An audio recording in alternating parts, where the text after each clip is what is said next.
The message came at 3:17 a.m. on a Tuesday. Dr. Alan Carter had been dozing at his desk when the computer alert woke him. He blinked at the screen, then sat up straight. The pattern was unlike anything he had ever seen before. It wasn't random noise. It wasn't a glitch. It was a signal from deep space, and it was clearly artificial. Alan's fingers flew across the keyboard. He needed to be sure before he called anyone.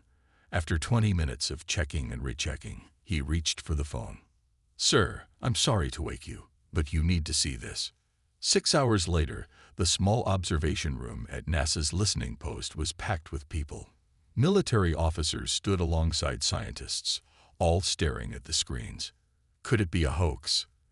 asked Major Samantha Ross.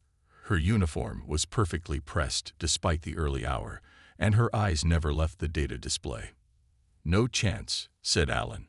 "We've confirmed it with 3 separate stations. Whatever this is, it's coming from just beyond Pluto's orbit, and it's getting stronger." The president was briefed by noon. By evening, leaders from every major nation had seen the data. For once, they agreed on something. This would be kept quiet until they knew more. They didn't have to wait long. 3 days later, the objects appeared. First one, then 3, then dozens. They moved faster than anything humans had ever built, slowing only when they reached the outer planets. "They're scanning us," Alan told the emergency meeting of the United Nations Security Council. His voice was tired but steady. "The signals match patterns we used to map a new area. They're taking our measure." "Taking our measure for what?" asked the British representative. No one needed to answer. They all knew. Major Ross stepped forward, pointing to the projection. "Our best estimates show at least 50 vessels, each roughly the size of an aircraft carrier. They're maintaining position near Jupiter, but smaller craft are moving inward." The Chinese delegate looked grim. "What are our options for defense?" "Conventional weapons would be useless at this distance," Ross replied. "And likely useless at any distance, given their technology level." The room fell silent as the reality sank in. A week later, the aliens made contact. They called themselves the Craxians. Their message was transmitted to every television, radio, and digital device on Earth simultaneously. The alien on the screens looked almost reptilian, with gray-green skin and large, compound eyes. When it spoke, its words were perfectly translated into each region's dominant language. "People of Earth, we are the Craxian Empire. We have claimed this solar system as our territory. Your planet has resources we require. You have 30 days to prepare for our arrival and your surrender. Resistance is futile. We have observed your primitive technology and know you possess no significant spacefaring capabilities. Submission will mean survival for most of your population. Resistance will mean total annihilation." The transmission ended. Panic spread across the globe. In the White House Situation Room, President Allison Warren faced her advisors. "Options." The Secretary of Defense shook his head. "Our most advanced missiles couldn't reach their current position, and our satellite weapons wouldn't make a dent in ships that size. So we surrender?" someone asked. The president's eyes hardened. "Not yet." She turned to a man sitting quietly in the corner, a general no one had introduced. "I believe you have something to tell us, General Kelly." The man stood. "Madam President, there is one option we haven't discussed." He placed a folder marked Project Sentinel on the table, because until today, it didn't officially exist. The room grew still as he opened the folder and began to speak. What he revealed changed everything they thought they knew about Earth's true capabilities and their chances against the Craxian Empire. The 30-day countdown had begun, but the Craxians had made one critical mistake. They thought Earth was defenseless. The elevator descended for what seemed like forever. President Warren and her small team of advisors watched the floor numbers go down. -20, -30, -40, until they'd reached -73, far deeper than any official government facility was supposed to exist. The doors opened to reveal a massive underground complex.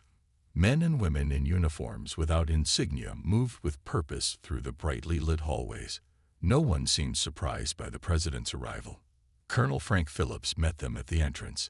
His weathered face showed no emotion as he led them through security checkpoints. "This facility has existed since 1963, he explained as they walked. "Built under the cover of nuclear bunker expansions. But this is no bunker." They entered a room with a large window overlooking an enormous underground hangar. What they saw inside made even the Secretary of Defense gasp. Ships, spaceships, dozens of them. Some were small, fighter-sized. Others were massive, easily matching the descriptions of the Craxian vessels. "Welcome to Project Sentinel," said Colonel Phillips. "Earth's secret space fleet." "How is this possible?" asked Major Ross, her eyes wide. "The technology isn't entirely ours," said a woman's voice from behind them. Olivia Bennett approached with a tablet in hand. Her lab coat bore no government markings, just a simple Sentinel engineering patch. "In 1952, something crashed in the Pacific Ocean," she explained. "Not Roswell. That was a cover story. What we found wasn't just a ship. It was a seed ship designed to help civilizations advance. We think it was sent by a race that was wiped out by the Craxians centuries ago." President Warren found her voice. "And you've kept this secret for over 70 years. "Presidents come and go every 4 or 8 years, said Colonel Phillips. "This project needed stability. The decision was made to compartmentalize. Only when Earth faced a genuine extraterrestrial threat would the project be revealed." "How many ships do we have?" asked Major Ross. 317 combat-ready vessels," said a tall man entering the room. "Plus support craft." "Madam President, this is Fleet Commander Jack Hendricks," Colonel Phillips said. Hendricks nodded respectfully. "We have bases like this one in 12 locations worldwide, plus our lunar facility on the far side of the moon." "We've been on the moon since." The President stopped herself. "Never mind. I don't want to know right now." Olivia Bennett moved to a large display screen.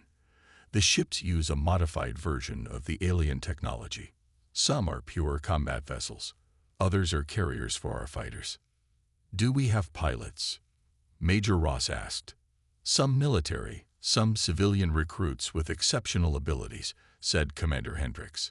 "People who could be quietly moved off the grid." A young man with a flight suit approached.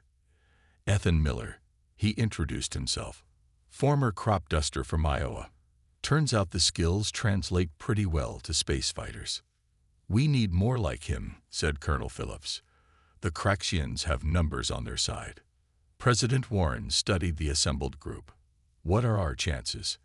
Commander Hendricks and Colonel Phillips exchanged glances. "Honestly," Hendricks said, "if we reveal our fleet now, they'll call in reinforcements. Our best chance is to let them think they've won. Let them start their invasion, get complacent, and then hit them when they're not expecting resistance. You want to let them attack Earth first." The Secretary of Defense looked horrified. "We have defenses in place to minimize casualties," Olivia Bennett said. "Underground shelters disguised as subway expansions, anti-orbital shields for major cities that can be activated at the last minute." "It's a gamble," admitted Colonel Phillips. "But if we show our hand too early, we lose any advantage of surprise." For a long moment, President Warren said nothing.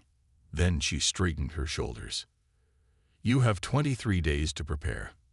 I want evacuation plans for civilians near likely first strike locations, and I want our best pilots ready." Ethan Miller nodded. "We will be, Mom." As they left the hangar, Major Ross looked back at the gleaming ships. "All this time," she whispered, "all this time, we weren't as defenseless as we thought." "No," said Commander Hendricks with a grim smile. "But it's essential the Craxians continue to think we are." The 30 days passed too quickly. Earth's governments had done their best to prepare without revealing their true plans. Civilians were moved from coastal cities under the guise of safety drills. Military forces gathered but kept their most advanced weapons hidden. On the surface, it looked like Earth was preparing to surrender. In reality, Project Sentinel was working around the clock. Pilots trained in simulators that mimicked Craxian ships based on the data they had gathered. Engineers made final adjustments to weapons systems, and deep beneath the Nevada desert, Commander Hendricks met with his fleet captains. "Today we find out if 70 years of preparation was enough," he told them. His face was stern, but his eyes showed the weight of responsibility. "Whatever happens, remember that until today, we've never fought a real space battle. The Craxians have conquered dozens of worlds." In Washington, Ambassador Derek Powell prepared for one final attempt at peace. He was not part of Project Sentinel, and truly believed Earth had no choice but to negotiate. President Warren had kept him in the dark, knowing his honest belief in Earth's weakness would make his pleas more convincing. At exactly noon Eastern Time, the Craxian fleet appeared in Earth's atmosphere. Hundreds of ships, far more than their initial scouting force, darkened the skies over major cities worldwide. Their massive shadow fell over New York, London, Beijing, Moscow, and dozens of other population centers. The Craxian commander, Zex Thrall, appeared on screens worldwide. His reptilian features showed no emotion as he spoke. "Your time has ended. Your surrender will be accepted now." Ambassador Powell's voice shook as he responded from the United Nations building. "We ask for mercy for our people. We have families, children." "Your concerns are noted," said Zex Thrall. "Useful portions of your population will be preserved." Powell's face paled. "What do you mean by useful portions?" The Craxian commander's mouth curved in what might have been a smile. "Those who resist will be eliminated first. The rest will be evaluated." From her secure bunker, President Warren watched the exchange. She turned to Major Ross. "Are our people in position?" "Yes, Madam President. Civilian evacuations are at 89% in primary target zones." "And the fleet?" "Ready on your command." The President took a deep breath. On the screen, Zex Thrall was issuing instructions for Earth's surrender. In New York, terrified people ran from the massive ships hovering above the city. Then the first shots were fired. Craxian weapons turned the top floors of the Empire State Building to dust. Similar attacks began worldwide. From Beijing to London, Craxian ships destroyed landmarks and military installations with frightening precision. President Warren closed her eyes briefly. When she opened them, her decision was made. "Give the order." Major Ross picked up the secure phone. "Sentinel Command, this is Eagle Actual. Authorization code Sierra November 73. Operation Thunderbird is go. Repeat, Thunderbird is go." Deep underground and hidden in mountain bases around the world, hangar doors slid open. On the far side of the moon, concealed launch bays activated. Pilots like Ethan Miller ran to their ships while engineers made final preparations. In her lab, Olivia Bennett activated the quantum communication system. All ships linked. Weapons hot. Colonel Phillips strapped into his command chair. All squadrons report. One by one, squadron leaders confirmed readiness. Commander Hendricks gave the final order. "Launch all ships. Defensive formations as planned. Remember, protect civilian areas first." Across the world, the ground trembled. Mountain sides split open. Desert floors retracted. Ocean platforms rose from the waves, and from each hidden base, humanity's secret weapons took flight. The Craxians noticed too late. Their scanners suddenly lit up with hundreds of approaching vessels, ships that hadn't existed moments before. Zex Thrall's eyes widened in genuine surprise. "Impossible," he hissed as the first human fighters reached his fleet. The sky lit up with Earth's ships, and the real battle began. Ethan Miller's fighter shot through the clouds above New York City. 5 more ships followed him in tight formation. They called themselves Phoenix Squadron, and today was their first real battle. "Remember the drills," Ethan said into his comm. "Stay in pairs. Watch each other's backs." Below them, the massive Craxian warship was firing on the city. Its weapons tore through buildings like they were made of paper. Ethan pushed aside his anger and focused on the mission. Phoenix Squadron, engage. His fighter banked sharply, weapon systems locking onto the Craxian ship. The alien vessel was 10 times larger than his small craft, but they had trained for this. The 6 fighters split into 3 pairs, each attacking from a different angle. The Craxian ship seemed confused. Its weapons turned sluggishly, trying to target the small, fast-moving Earth fighters. Clearly, they hadn't expected any resistance from the air, let alone such advanced ships. Ethan's first shots hit the alien vessel's weapon ports. His wingman, Lisa, targeted the same area. Together, they disabled one of the Craxian's main guns. "It's working." Lisa shouted over the comm. "Their shields are weaker than we thought." Similar scenes played out across the globe. In London, Beijing, Moscow, and dozens of other cities, Earth's hidden fleet engaged the invaders. For the first time, the Craxians faced organized, effective resistance. In the command center, Dr. Alan Carter watched the battle unfold on multiple screens. He noticed something interesting about the Craxian ships. "Their shields flicker when our weapons hit certain frequencies," he told Major Ross. "It's not random. There's a pattern." Major Ross immediately relayed this information to Commander Hendricks. "Our scientists think we may have found a weakness in their shields. Adjusting to frequency range 337.6 might increase damage." The information spread through the fleet. Earth fighters adjusted their weapons, and suddenly their attacks became more effective. Craxian shields began to fail. On his flagship, Zex Thrall raged at his officers. "How is this possible? Our intelligence showed no space capability." His second-in-command looked nervous. "They must have hidden their technology. Our scans detected nothing." "Impossible."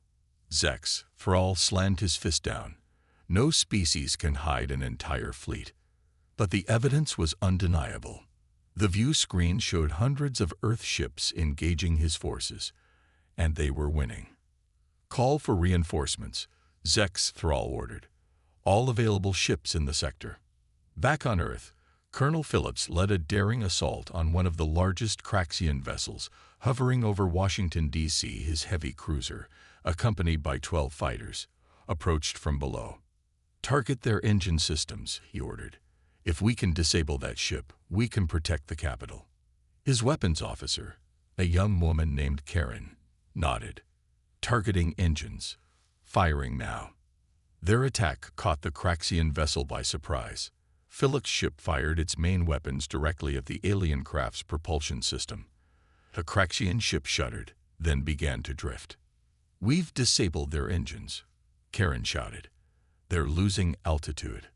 "All fighters, target their weapon systems," Phillips ordered. "Don't let them fire on the city as they go down." The Earth fighters swarmed the crippled Craxian ship, disabling its remaining weapons.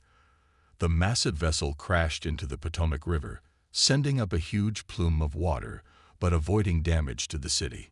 In New York, Ethan and Phoenix Squadron had successfully driven back 2 Craxian ships, but their victory was short-lived.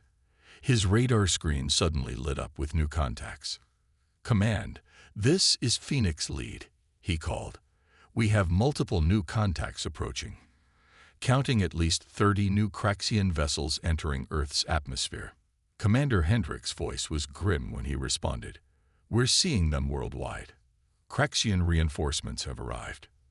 The initial surprise of Earth's fleet had given them an advantage. But now, the real test would begin. The Craxians were bringing in their full invasion force, and Earth's defenders would be outnumbered 10-1.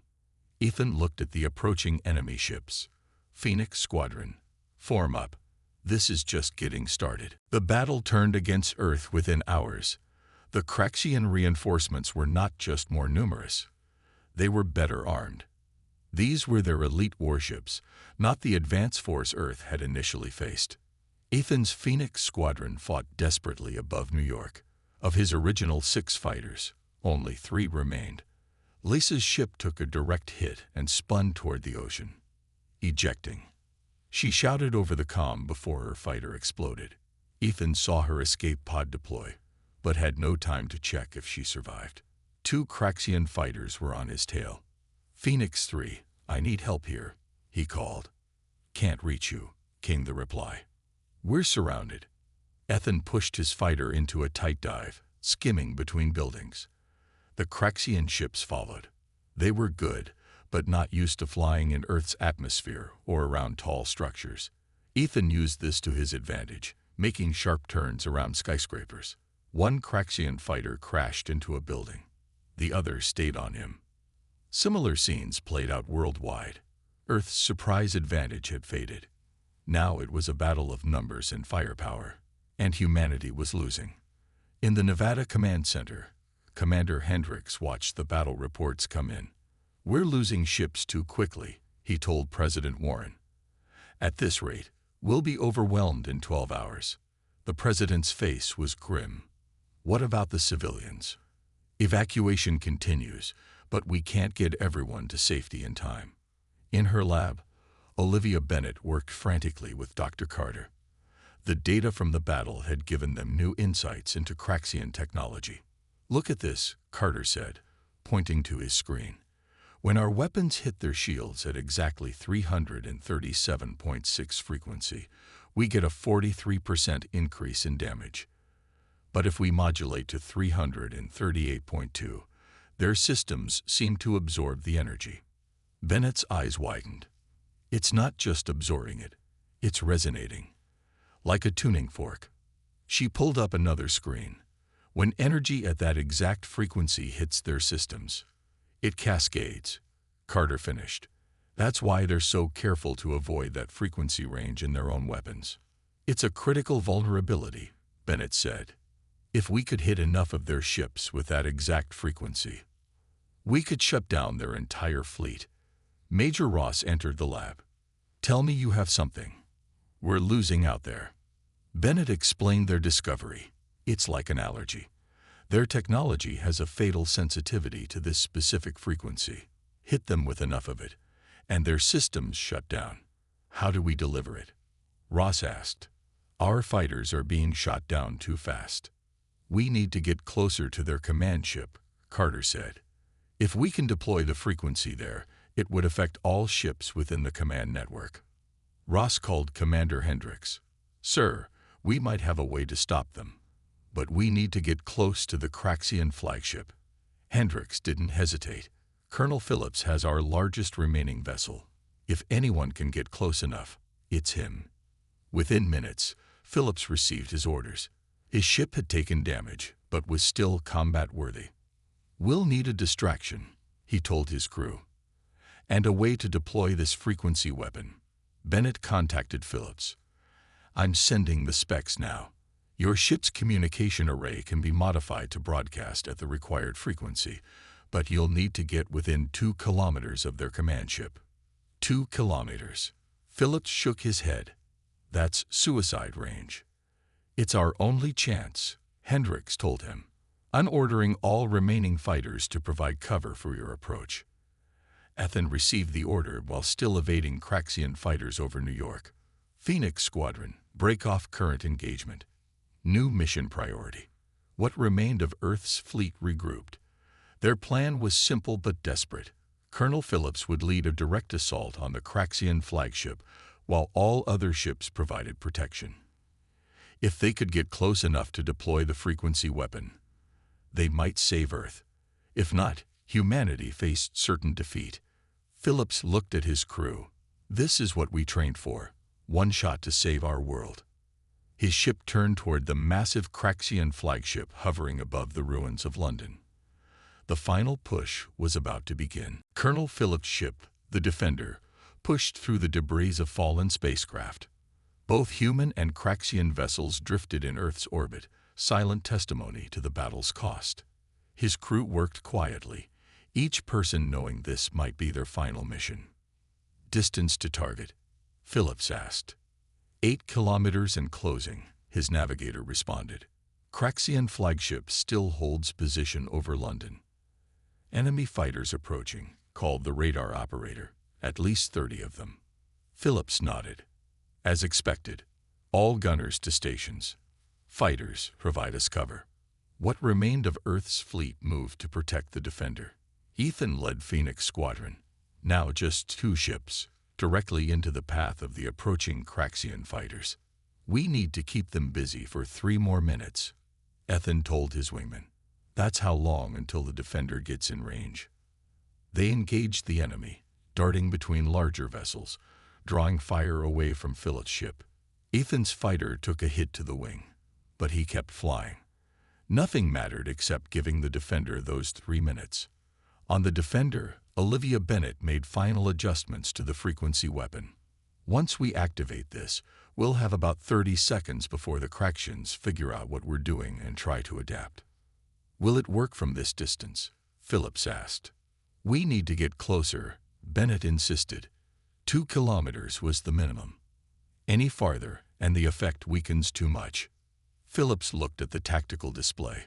They were taking heavy fire, shields failing. "We may not make it to 2 kilometers. That's when the radar operator shouted, "New contacts." Hundreds of them, coming from the edge of the solar system. "More Craxian reinforcements?" Phillips asked, his heart sinking. "No, sir." The operator looked up, confused. "They're not Craxian. Different configuration entirely." Everyone froze. A new alien force had arrived. But whose side were they on? The answer came moments later when the unknown ships opened fire on the Craxians. "This is Confederation Fleet Admiral Lordahl," came a voice over all Earth frequencies. "We offer assistance against the Craxian invaders." In the White House bunker, President Warren and Ambassador Powell exchanged shocked looks. "The Galactic Confederation," Powell whispered. "They're real." They had minutes to decide whether to trust these new arrivals. Powell, ever the diplomat, made contact. "This is Earth Ambassador Powell. We accept your assistance, Admiral Lordahl." The Confederation ships moved with incredible precision, their weapons far more advanced than even the Craxians. They carved paths through the enemy fleet, creating openings for Earth's fighters. "Defender, this is Admiral Lordahl. We will provide you escort to the Craxian flagship. Our intelligence suggests your plan has merit." "They know about the frequency weapon?" Bennett asked in surprise. "We have monitored your world for many years," Lordahl responded, somehow hearing her. "We have waited for humanity to demonstrate its potential." Phillips didn't question their good fortune. "Thank you, Admiral. We need to get within 2 kilometers of their flagship. Follow our lead." 3 sleek Confederation cruisers surrounded the Defender, absorbing enemy fire as they pushed toward the Craxian command ship. In space above them, the battle shifted dramatically as Confederation forces engaged the Craxians. In the Nevada Command Center, Commander Hendricks watched in amazement. "Who are they?" "Apparently friends," Major Ross replied. "And we needed some." Lordahl's voice came through again. "We have long opposed Craxian expansion. They have conquered 17 worlds in this sector alone. We intervene only when a species proves worthy of alliance." "And we've proven worthy?" Hendricks asked. "Your hidden fleet impressed us," Lordahl said. "Few races have shown such foresight or determination. Most surrender immediately to Craxian threats." The Defender, protected by its Confederation escorts, pushed to within 3 kilometers of the Craxian flagship. Then 2. They were within range. "Activating frequency weapon now," Bennett called. The Defender began broadcasting the precise frequency they had discovered. At first, nothing seemed to happen. Then the nearest Craxian ships began to drift, their lights flickering. The effect spread, ship after ship losing power. On the Craxian flagship, Zex Threll watched in horror as his fleet went dark. "What is happening?" Then his own ship systems began to fail. The invasion of Earth had just met its turning point. The frequency weapon worked better than anyone had hoped. Across Earth's skies, Craxian ships drifted powerless. But the effect wasn't complete.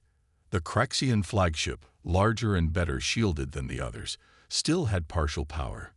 "Their main systems are failing, but they've got emergency backups," Bennett reported from the Defender. and they're adapting. We have minutes before they find a way to block our frequency. Commander Hendricks made a quick decision. We need to board their flagship, take out their command structure directly. I'll go, Ethan volunteered immediately. His fighter was damaged but still flying. I can dock with their ship. Not alone, Phillips said. I'm sending a team with you. Within minutes, Ethan and a small strike force of Earth's best soldiers prepared to board the Craxian flagship. Their mission: disable the backup systems and capture Zek's thrall if possible. I'll guide you through their ship remotely, Bennett told Ethan as he prepared to launch. I've studied their design from our scans. Their command center should be in the central core, 20 levels up from the main hangar. Ethan nodded, trying to hide his fear. He was a pilot, not a soldier. But there was no time for doubt now. 3 Earth fighters, accompanied by a Confederation escort vessel, approached the crippled Craxian flagship. They found an open hangar bay and landed roughly on the deck. Gravity was fluctuating as the ship's systems failed. Move fast, the strike team leader, Captain Paul Grant, ordered. We don't know how long the frequency weapon will keep their systems down. The team of 12 moved through the massive alien ship. The halls were eerily quiet. Many Craxians lay unconscious, affected by the same frequency that disabled their technology. Those still active were disoriented and easily overcome. Bennett's voice guided them through their earpieces. Take the next corridor on your left. That should lead to a main elevator shaft. With the elevators disabled, they climbed the shaft manually. It was exhausting work, and twice they had to fight off Craxian security teams. The frequency effect is weakening, Bennett warned after they had climbed 15 levels. Their systems are starting to reboot. Outside, the battle continued. The combined Earth and Confederation fleets kept the recovering Craxian ships occupied, but they couldn't hold them off forever. On the Defender, Colonel Phillips received alarming news. Sir, we're picking up new Craxian signals. More reinforcements are coming. Phillips looked grim. How many? Hundreds, sir. Much larger than the first wave. They'll be here in 20 minutes. Even with the Confederation's help, they couldn't fight that many. Everything depended on Ethan's team now. Inside the flagship, they finally reached the command level. Captain Grant took a hit from a Craxian weapon, but insisted they continue. They fought their way to the main control room, where Zek's thrall and his officers were desperately trying to restore their systems. Surrender now, Grant demanded, weapons raised. Zek's thrall looked at the humans with hatred. You think this is over? Our main fleet approaches. Thousands of ships that will burn your world to ash. Ethan stepped forward. We don't want to destroy you. We just want you to leave our planet alone. The Craxian commander laughed. A harsh sound. Knave creatures. The Craxian Empire does not retreat. As they argued, Bennett's voice came urgently through their comms. Their backup systems are about to come online. You need to disable the main power core now. Grant pointed to a door at the back of the command center. That should lead to their power systems. I'll go, Ethan said, moving toward the door. No. Zek's thrall lunged forward, grabbing a weapon from one of his fallen officers. Grant shoved Ethan aside and took the shot meant for him. The captain fell, mortally wounded. Go, he shouted to Ethan. Complete the mission. As the rest of the team engaged the Craxians, Ethan raced through the door. He found himself in a massive chamber with a pulsing core of energy at its center. This was the heart of the Craxian flagship. With Bennett's guidance, he began the process of shutting it down permanently. Time was running out. The fate of Earth hung in the balance. Ethan stood before the massive power core of the Craxian flagship.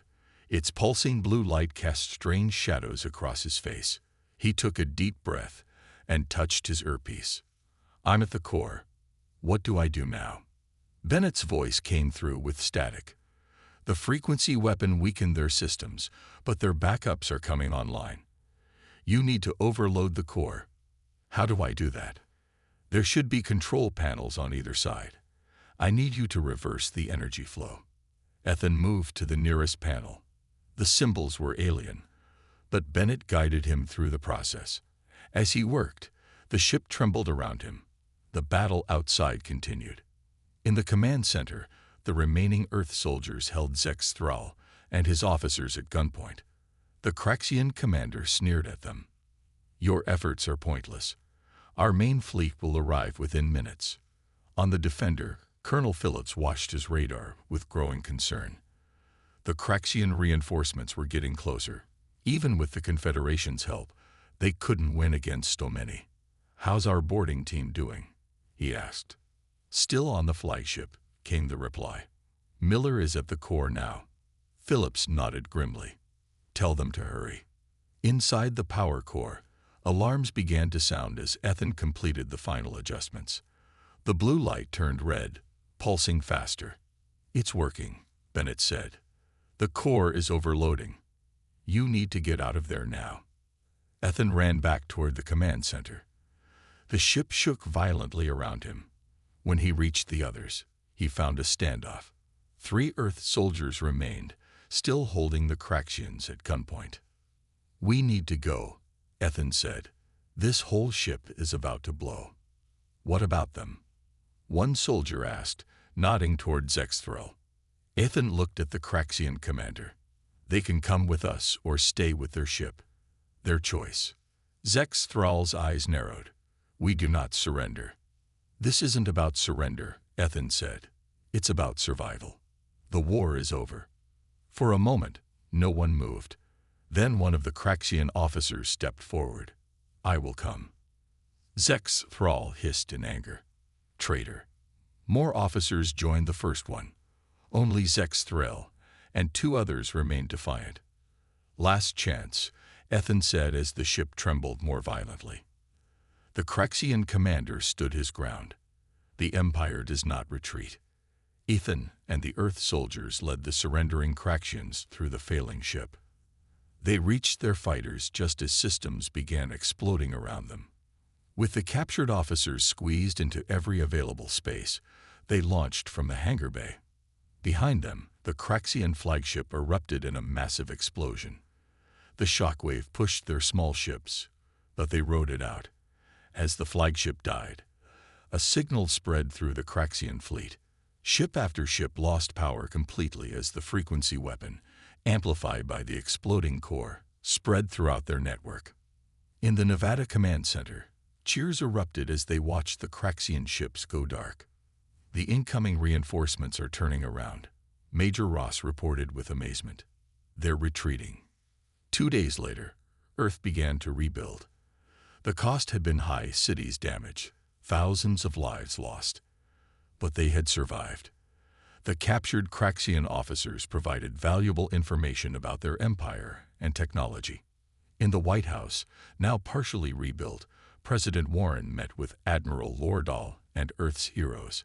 Ethan stood awkwardly in his formal uniform, still uncomfortable with being called a hero. "The Craxian Empire has withdrawn from this sector," Lordahl informed them. "Your victory has changed the balance of power in this part of the galaxy." "What happens now?" President Warren asked. "Now," the Admiral said, "Earth takes its place among the stars. The Confederation extends formal membership to your world." Bennett's eyes lit up at the thought of all the new technology they would learn. Commander Hendricks and Colonel Phillips exchanged proud looks. Even Major Ross smiled. "We accept," President Warren said, shaking the Admiral's hand. "Earth is ready to join the galaxy." As they left the meeting, Ethan looked out the window at the sky. Just weeks ago, it had been filled with enemy ships. Now it represented possibility, adventure, and humanity's new beginning among the stars. Earth was no longer alone, and never would be again.